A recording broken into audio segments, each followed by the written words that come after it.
जीए Sindh student federation जसाफ आज़ाद मरकज़ जे सॾ ते PMC पारां वरतल टेस्ट ऐं सिंध सभा जे काफ़िले ते पुलिस पारां थियल तशद्दुद ऐं खंबे गुम कयल कारकुननि जी आज़ादीअ लाइ हैदराबाद प्रेस क्लब साम्हूं 3 ॾींहनि वारी एलानियल बुख हड़ताल ख़त्म कई वई। उन मौक़े ते जसाफ आज़ाद जे मरकज़ी अॻुवाणनि आज़ाद हुसैन सुमरो, ज़ाकिर सहतो, फराज़ कलोड़ो, आमिर वीसर ऐं ॿियनि ॻाल्हाईंदे चयो त गुज़िरियल महीने पाकिस्तान मेडिकल कमीशन पीएमसी जी जबरी क़याम ऐं पंजाब बोर्ड जे निसाब तहत थींदड़ मेडिकल जी दाख़िला टेस्ट ज़रिए 3000 खां वधीक सिंधी शागिर्दनि जी हक़ तलफ़ी करे 68% मेडिकल जूं सीटूं पंजाब ऐं ॿियनि सूबनि खे ॾिनियूं पई वञनि। जेका हिननि जी पहिरियां कमीशन हुई Pakistan medical and dental council उनखे ख़तमु करे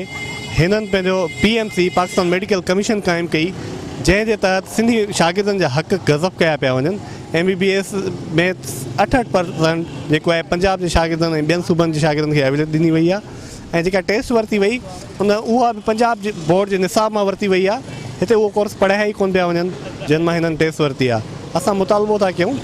त पीएमसी खे ख़तमु करे SMC सिंध मेडिकल काउंसिल जोड़ी वञे ऐं उनजे तहत ई नई टेस्ट वरिती वञे। जेकॾहिं अगरि इहो अमल नथा कनि त असांजो हीउ एहतजाज मुसलसिल जारी रहंदो। कंहिं बि सूरत में असीं सिंधी शागिर्दनि सां नाजाइज़ी बर्दाश्त न कंदासीं। 3 ॾींहनि वारी जेकी बुख हड़ताल आहे उहा जसाफ आज़ाद मरकज़ पारां जेका पंजाब जी जेका फेडरेशन जे नाले ते पाकिस्तान मेडिकल काउंसिल जेकी सिंधी स्टूडेंट सां वेसा घाती करे थी उन्हनि जे लाइ असां 3 ॾींहं मुसलसिल बुख हड़ताल ते वेठा हुआसीं। असांजी सिंपल डिमांड इहा आहे त SMC सिंध मेडिकल काउंसिल खे बहाल कयो वञे ऐं जेके सिंध जा क़ाबिल छोकिरा आहिनि उन्हनि खे ई सीटूं ॾिनियूं वञनि। हाणे पीएमसीअ सां छा थो थिए त असांजे जेके असांजे सिंध जा नौजवान आहिनि, क़ाबिल नौजवान आहिनि, उहे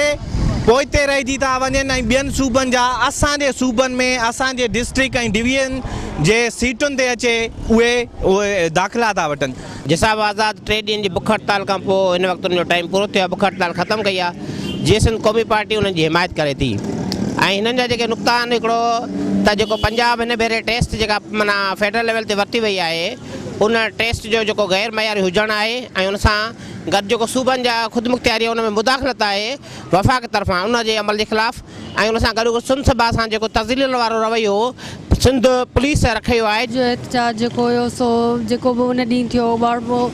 उन पुलिस जेको कयो सिंध सभा जे काफ़िले ते ऐं उन खां पोइ जेको हमिलो थियो ऐं उन जे उन